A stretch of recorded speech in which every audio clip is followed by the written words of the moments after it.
qaysi masalada o'z nuqtai nazaringizni o'zgartirishga to'g'ri keldi shu oxirgi vaqt ichida?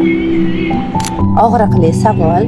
Hayot shu og'riq nuqtalari bilan ham ibratli, ta'sirli va odam o'zini ustida ishlashga undovchi.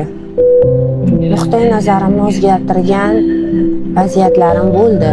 Oxirgi agar 6 oy ichida oladigan bo'lsak, shu 6 oy ichida umuman shaxsiy hayotimizda ham, ijodiy ishimizda ham juda ham katta bir davonni bosib o'tdik.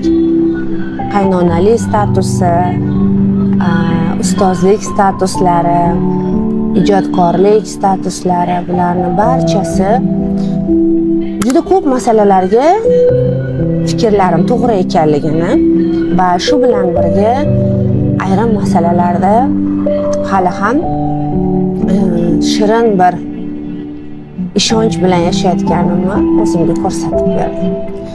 Biz ishonamiz, bu yaxshi, biz ishonishimiz kerak. Men hali ham baribir ishonuvchanligimni 100% yo'qotdim demayman, lekin baribir ishonch orqasida ma'lum bir